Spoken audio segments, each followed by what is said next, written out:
Audio Jungle. Good to go. Woo. Hi guys. Welcome to the podcast. Oh, thank you. Thanks for coming on. No problem. Thanks for having me. We've been lining up for a while. Yeah. I've just been sitting at the door, like, guys. Finally. Takes a long time to organise a I podcast. just Yeah. want to talk to a camera in front of you guys. I know. I know. Did your dream come true? I know, and I'm finally here. It's so exciting. Woo. So, a bit of an introduction. Jasmin Paterson, trainer at Strength Sanctuary. Yes. How long have you been training here for now? I've been training at the actual gym itself probably for about 2 years now. Do you remember when I first came in and I was like, hi? Yeah. And then I was immediately like, can I sign up? Yeah, that was me. That was about 2 years ago. And I started coaching here about 6 months after that. Because Aaron was like, I don't know if you know this, but you're going to coach here. I was like, I can see you here. And that's kind of how the conversation went. I don't know when, but you're going to be here. Yeah, pretty much. And manifested that shit. Yeah, you manifested that shit. And then over COVID, when gyms started coming back after COVID, it just kind of worked out quite well. And it's the best decision I ever made, I reckon. One of our best decisions as well. Manifesting Manifesting that. one of. No, I'm just kidding. One of. The best. Ah, Tom, did you hear that? Tom. Know your place, Tom. Yeah, he's not important anymore. So yeah, you gonna give a bit of an introduction about Sure. yourself? So I've been coaching for about probably just over 3 years, probably about 3 years now, coming into my fourth year. I don't know, didn't explain that very well. I'm Yeah. going to start that again. So I've been coaching for probably about 3 years now, with more of a focus on strength and conditioning and I guess bodybuilding competition preps and powerlifting competition preps in the past year. Mm-hmm.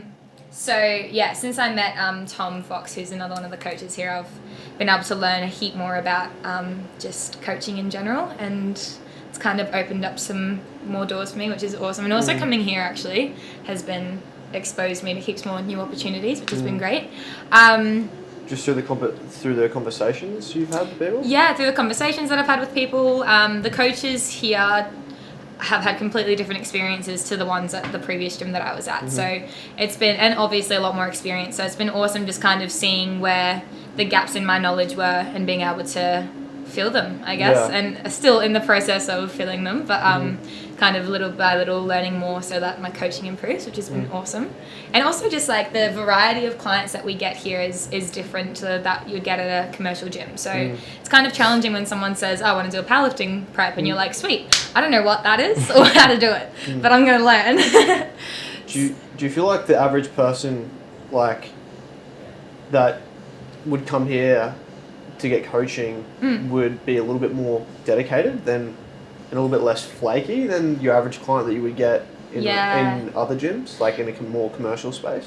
I think definitely. I think especially when, because this isn't a chain gym and because you do kind of have to go out of your way to find a place like this, it shows just that little bit more dedication than someone who's just signed up to a gym because it's local and because it's convenient. So, like, therefore, the clients that you get, the people who walk into the gym tend to be a whole lot more dedicated and a lot easier to work with a lot of the time as well because, they've already come with intent to train and train well, which has been cool. Yeah. Which has also been like a massive positive about coming over here is just the people that I've met and been an inspiring environment to be around. Yeah. So why did you get into coaching? Like, what's your training journey? Like, where did you start? Well, I started when I was 17, so I would have still been in school. I started training, and I remember I got like one of those like Good Life kickstart couple sessions. Yeah, right. Yep. Yeah. I remember those ones. Yeah. I remember having to do them. It was great.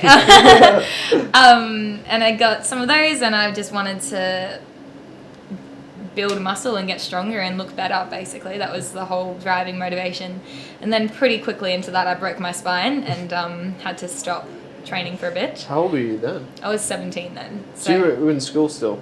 Yeah, so in the middle of grade 12, I shattered a couple vertebrae.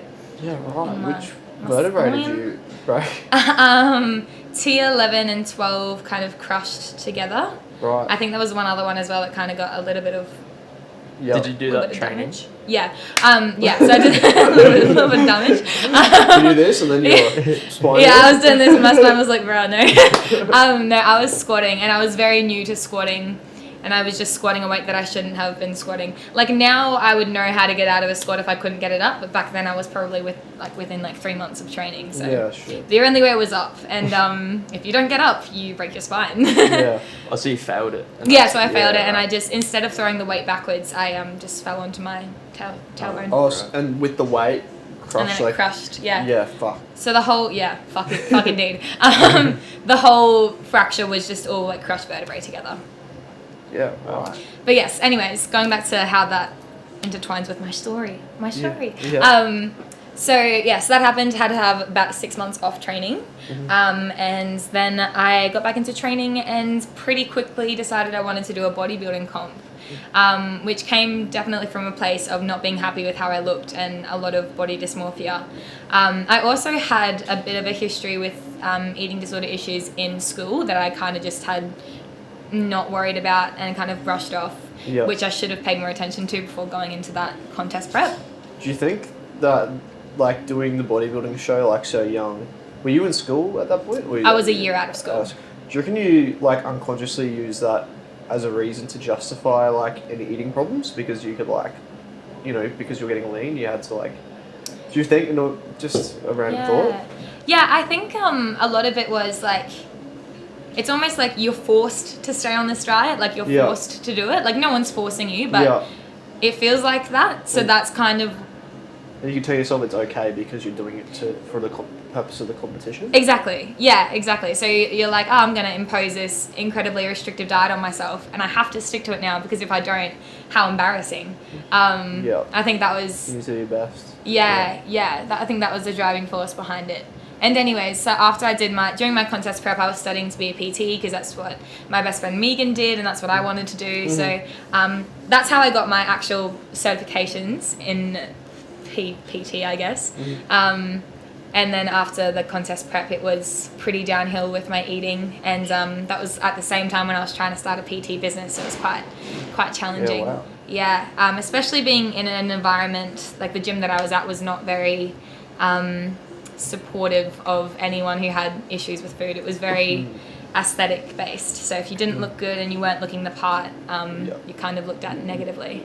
So how did the coaching go? Did you start off getting a lot of clients straight away, or was it a very slow build up? Very slow. So it was a very slow start. I think at a gym like that, you do have a lot of people that you can talk to and essentially turn into clients, but they're never really people who stick around for longer than 6 months. So when I probably would have been about 19 when I started, and I wanted to be very independent. So I wanted to work really hard to get all these clients so that I could move out and all the other stuff that comes with being 19, I guess. Yeah. And that was pretty stressful. So for the first 2 years, I would have had under 30 clients, probably. Really? Only for the first year. Sessions or clients? Probably sessions. For the first year? Yeah, for the first year. And then the second year I kind of got a bit better at it. And probably 6 months into the second year it was a bit tricky. But then after that I met Tom and it was a game changer. He's a game changer. Love you, Tom. But yeah, so first probably half of my PT life was it wasn't too hard. I did better than probably a lot of the other PTs at the gym that I was at. But after that was when things started to become easier and it felt more like a business rather than me just trying to stay afloat. Yeah, awesome.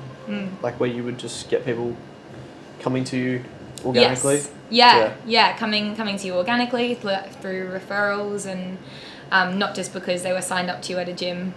And it's cool because now I'm at, and Tom's also at a point now where we can't take on everyone that inquires, which is kind of the dream when you start off as a PT. You're like, oh man, I just can't wait for the day where I don't have to pray that I get a client. Yeah, and you just sort of hope you'll get there, not know how you're gonna fucking get there because there's no one showing you the way.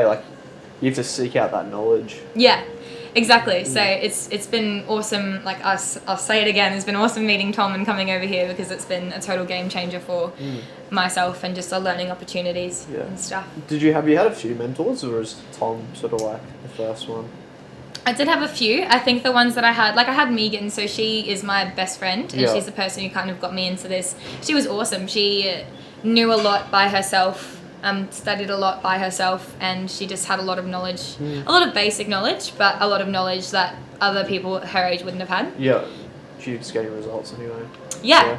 And so I learned a lot from her, and then once I met Tom, I've learned a lot from him, and I've had other mentors who were also like well-known trainers in the industry, but I think the danger of going to someone who's quite well-known in the industry is that you kind of get put on the sidelines or the back burner if you're not someone who's going to excel as an athlete. And I found that a lot with some of the other coaches that I worked with, especially in the powerlifting and bodybuilding world.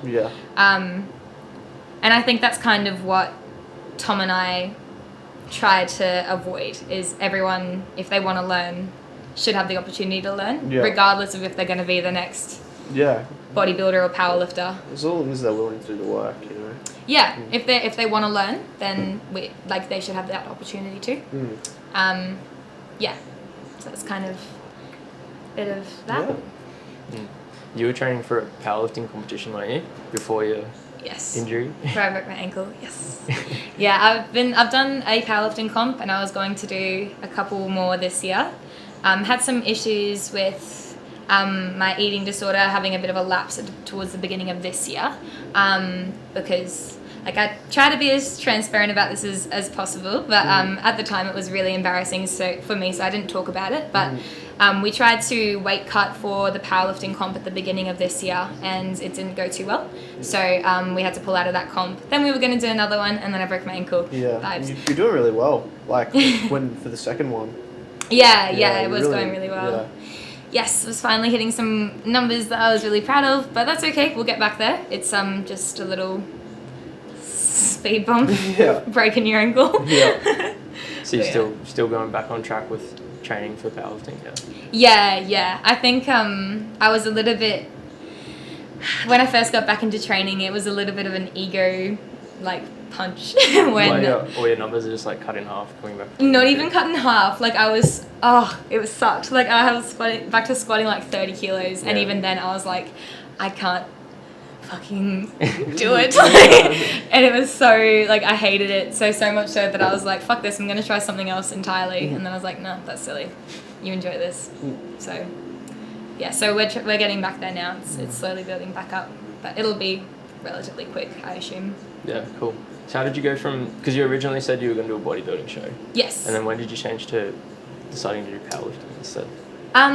It would have been, so I did do the bodybuilding show, and I came out of it quite sick, and just wanted to stay in lifting, and I'm very competitive, so I wanted something to be competitive in, but couldn't go back to bodybuilding as hard as I tried. It just didn't suit me. So I kind of just researched some powerlifting coaches and jumped on that train. Really enjoyed it, but probably didn't start getting into it entirely until the past year, I'd say. And then kind of took it more seriously once I started working with Tom. Again, legend.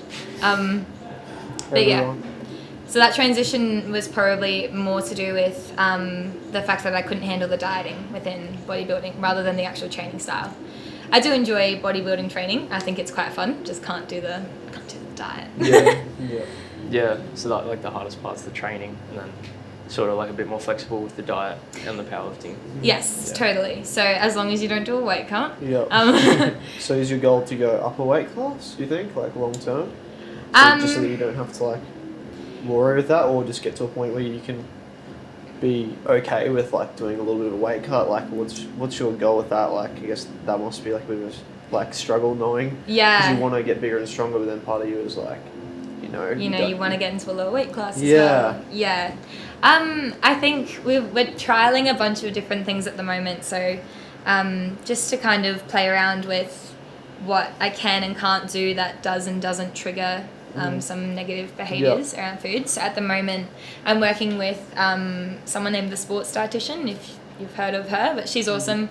And she's been really helpful in just like some new techniques and ways that we can attempt dieting, but not really dieting. Like it's taking all the numbers out of it. So giving that a go. And basically the idea is just keep trialing different things, and if nothing works, and we'll just stay in that weight class. But if we can find something that does work, then that would be awesome.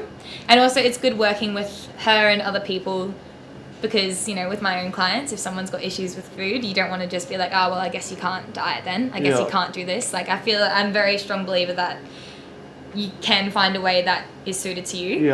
And whether that be a very slow process, that's kind of a given if you've had issues with food. But I really believe that you can try and make it work, which is what we've been trying to figure out what works for me.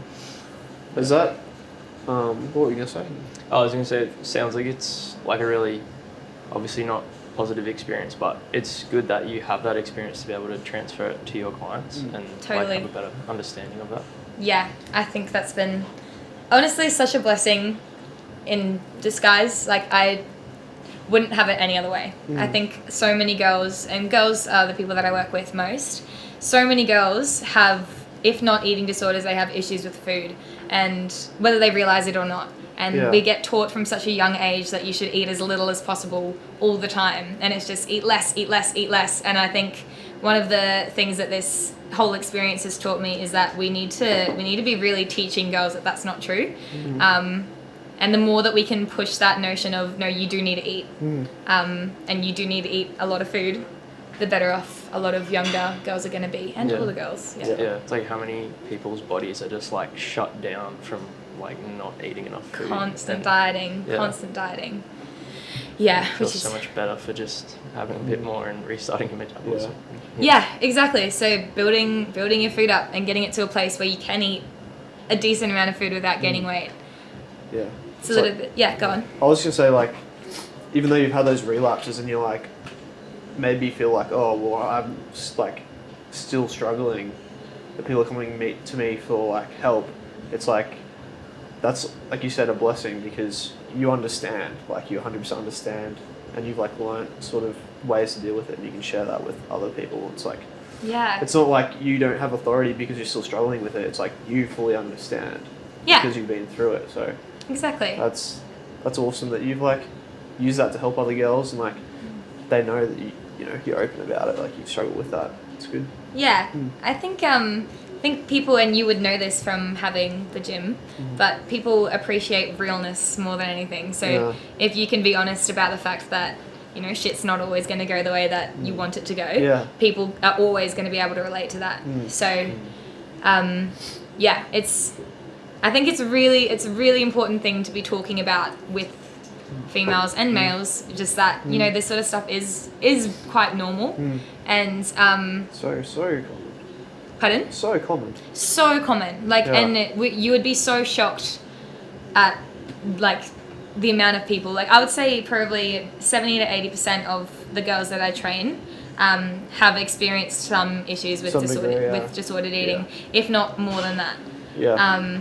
And, you know, all the statistics would tell you that it's a lot less than that. But when you actually sit down and talk to someone and say, hey, this behaviour is not normal, you shouldn't feel like you always have to track your food. You shouldn't feel like you can't go out for pizza. And when you start, you know, looking at those restrictions and you start feeling really uneasy about the fact that you're going to eat a pizza, like that's shame, an issue. Guilt. It's crazy. Like, even like myself, like I don't really do much training, but the last year, the amount of girls who've like mentioned like pretty much issues with it. And I try and really tread lightly with that issue. You're like, ooh. That's like, out of my scope. Like talking to you has been good, like how to deal with it. But not really deal with it, but like do what I can, but also not really, you know, just give some like positive guidance, but not, you know. Not say too much. Like knowing where the line is. But also like being someone they can talk to and be okay with that is like good. Because certain people just don't even talk about it. Exactly. It's like their best friends don't even know. It's like, shit, this is so common. So fucking common. It's crazy. I remember when I lapsed earlier this year, and I was And I tell my best friend everything. Like she's my housemate. She knows everything. Yeah. And I remember when I lapsed, and I was just so embarrassed about it. And that's kind of out of character for me, because I could probably do anything and not feel too embarrassed about it. But I remember when I was really trying to hide it from her, and I knew that everything that I was doing was so like it was so fucked up. Like I knew that it wasn't my character to be hiding shit from her. Yeah. And that's just kind of what that sort of thing, so disordered eating and eating disorders, does to your head. Like you get so convinced that you have to deal with this by yourself, and you have to be quiet about it, and that you have to hide it from people, because especially if you've been in recovery, it feels like, no, I have to stay in recovery. I can't go back. It's like I haven't made any progress in my back work, but you have. You have made huge progress. Exactly. But you can just feel like you're right back there. Yeah. And that's what I tell all my clients, is like relapses are a normal part of recovery, but then when it happens to yourself, you're like, oh shit. Yeah. Like no one can ever know. Yeah. I was past this, and then that shame just makes it worse. So much worse. It's just like, those are the emotions, like I'm not an expert, but like that's pretty much what it's driven by, is like shame and guilt. Yeah. And it's like when you experience, those experiences, and you feel like you can't tell anyone, you're just making it worse. Like you're digging that hole. Yeah, but you're not as, you've grown past it. You're not back where at the start, No way. And that's kind of what like recovery is for anything. It's like you are gonna face the same struggles that you did before. The only difference is now you know how to deal with it. And you're gonna fuck up, and that's just part of it. And yeah, I think be okay with that. Yeah, and I think even just look, there is probably never going to be a time where you're going to relapse, or for me personally, I'm going to relapse and be like, yeah, everyone, I've relapsed. Like, I don't think that's ever going to come to that point. Yeah. But I think the idea around being open about when you do have these struggles and when you do have these things that make you feel like you're falling backwards, that you talk about it, so that when someone else who you have no idea is relapsing can feel like they're not going completely backwards, even if they feel like they can't talk about it. Yeah. And yeah, that's kind of... Sorry, don't know how we got onto that topic, but yeah, here we are.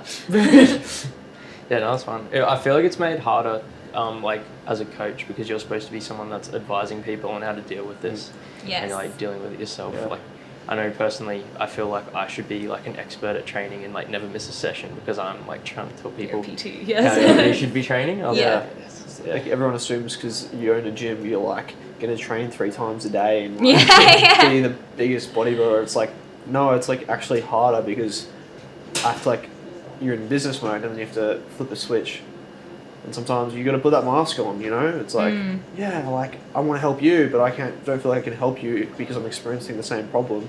It's like, no, that's not true. Like you're still working through it. And you're learning. You have the knowledge, but it's really hard. Like when you have to put that mask on and pretend everything's alright, and like be someone people can look up to and be like, oh yeah, they did it and they got over it, and like, Yeah. I think that's not really spoken about. I think for PTs, like, much as like you have to put that mask on and be this person, and that can be like super draining, Oh, incredibly, yeah. I think that's something I struggled with a lot in like my first year and a half of PT. Yeah. And I think I struggle with it a whole lot less now, because I just don't put that mask on. Yeah. If that makes sense. Like, yes, there's always going to be an element of professionalism, and you shouldn't really be discussing your personal life all the time with your clients. But in the sense of if someone asks, I wouldn't lie. Yeah. Like I would just tell them that I've had issues with food as well. But you're not going to bring it up. That person is coming to you to be uplifted, to improve themselves. They're paying you money, like. And you're not going to be like, so I had a bad day today. It's like, I'm relapsing right now, like, I hope you're right. Like. Let's talk about me. Yeah, it's really hard, actually. Yeah, no, never. But, it's going to be good to have that switch where you're like, I can be this person for you, and it helps me almost become that person. Yeah. In a way as well, like, that's how you look at it. Yeah. For sure. I think, talking about it in the context of if they're coming to you with, some concern that they have. Hey Tom, if they're coming to you with some concern that they have about like their past eating disorders or their history with food, you can bring up the fact that, or I do anyway, that you've had issues as well, so you can relate to that extent. But you never need to really go into a whole bunch of detail, unless they ask. I think it's more like gives them more realistic expectations as well. I think it's like you're not just saying like, oh, I used to do this, but now I'm perfect. But now I'm perfect. Yeah. It's always Perfect. It's an ongoing like balance, and it's like much more of an achievable like outcome is to like just have control over it, but it's still a balance. It's not just like you get over it and it's done. Yes, exactly. It's like a continuous choice in a way to like It's like anything. Yes. What's your purpose with your business? Ooh. Like, it's been awesome to see you grow and like see your business grow. But like, what is your ultimate purpose with it? Ah, that's such a good question. I think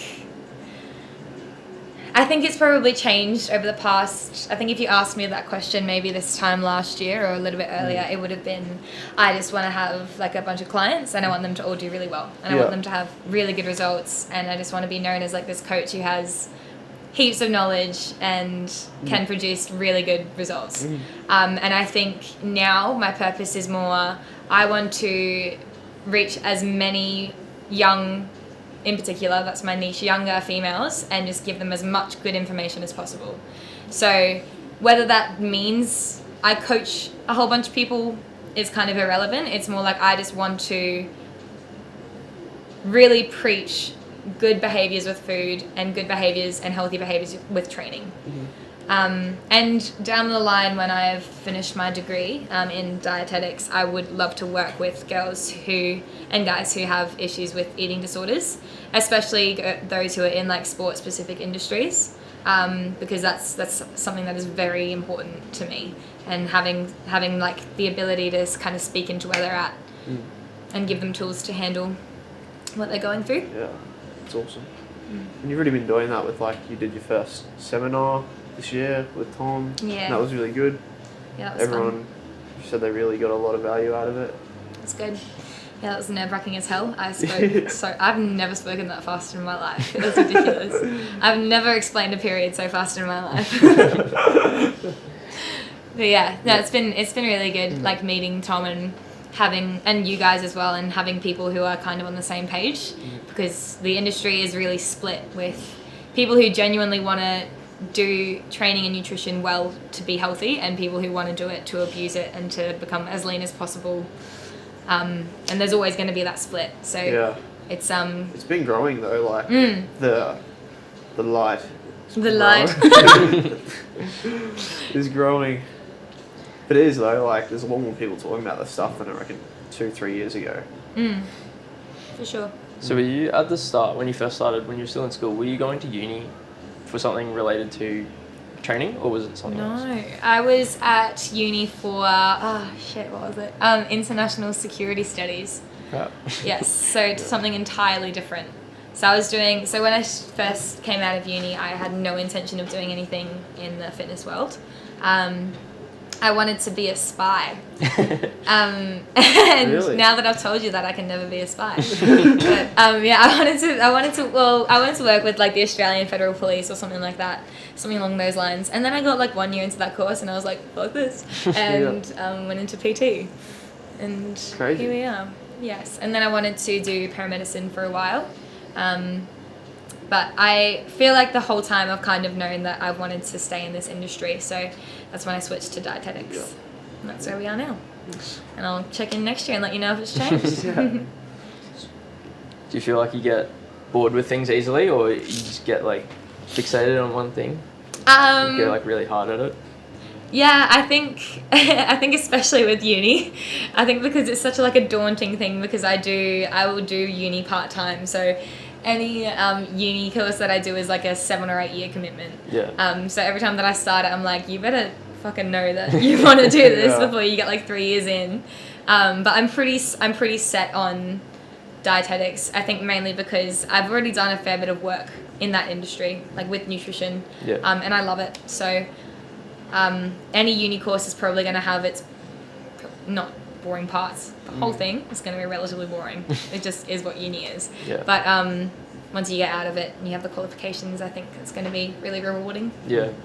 I feel like it's almost good to be a little bit like that, like not jumping from one thing to the next, but like getting a little bit bored with like stagnating, because it helps your business grow as well, because you're like, you always want to learn more, you want to help more people, you want to like grow the business and take it down different pathways. So I think it really helps, and it looks like you've been doing that as well, like you just said before, like you want to go less down the route of like one-on-one personal training and more into like reaching a bigger audience somehow. Yeah, I think I'll always really enjoy doing the one-on-one stuff. I just really love it. But yeah, I think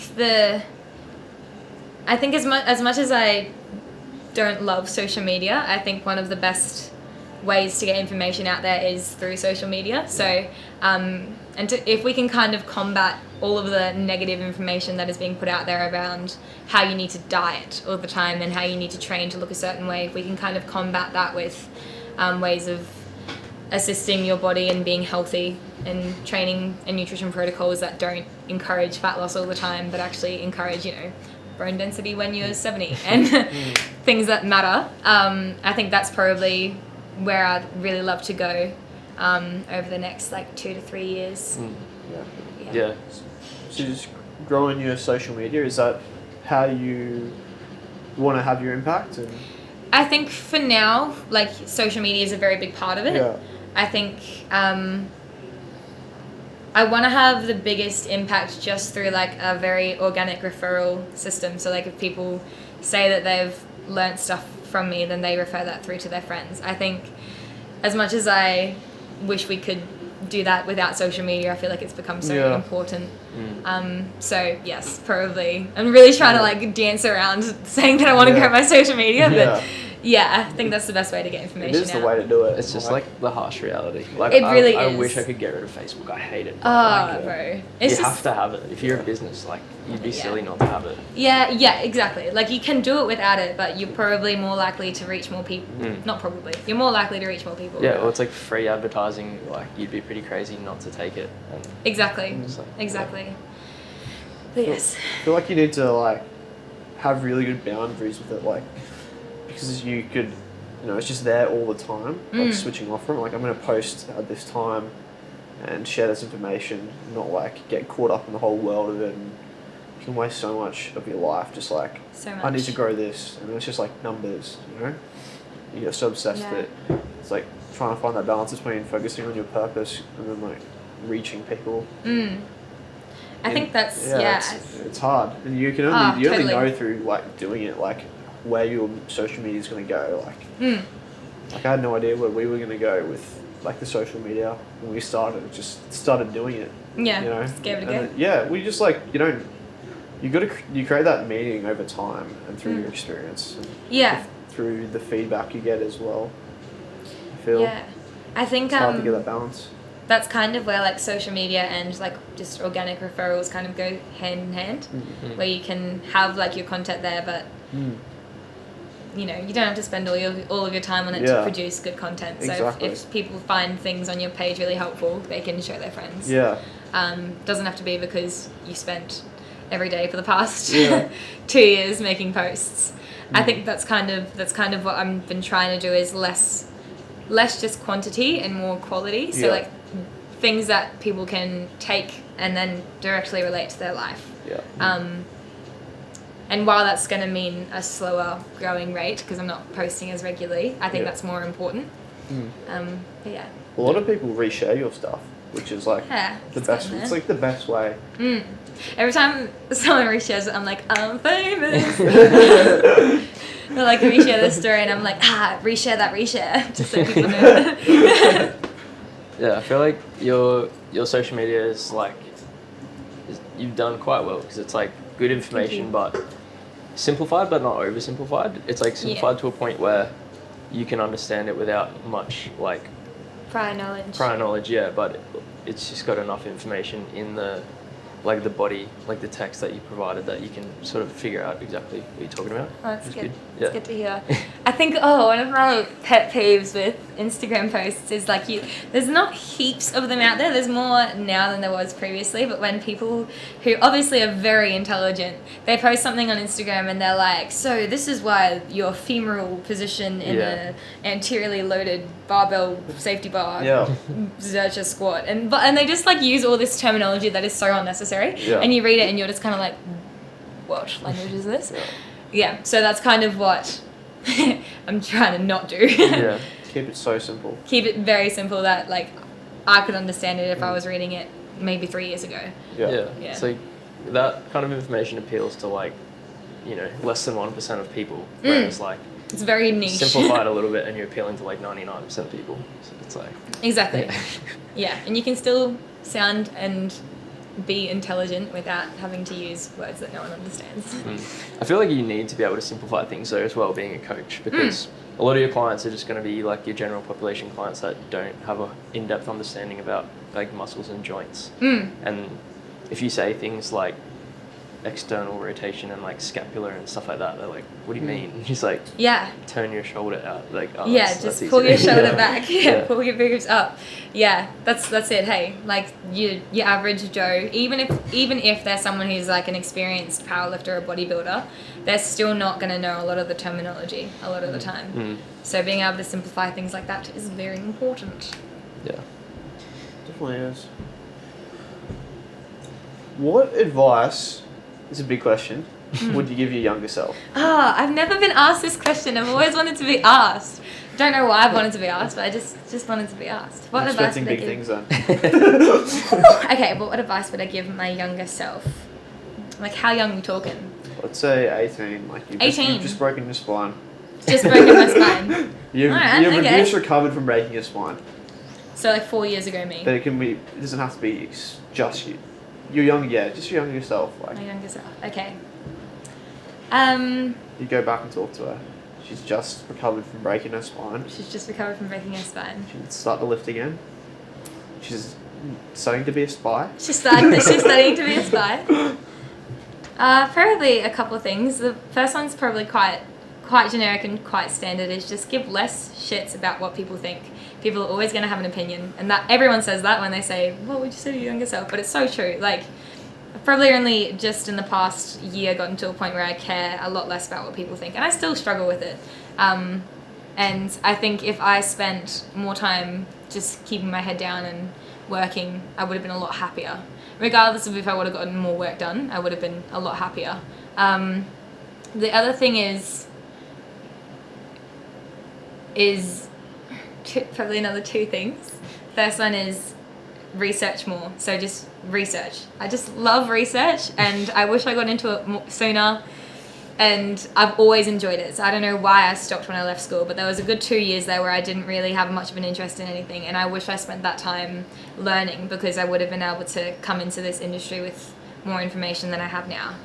And the other thing, which kind of ties into that second one, is also learn how to slow down.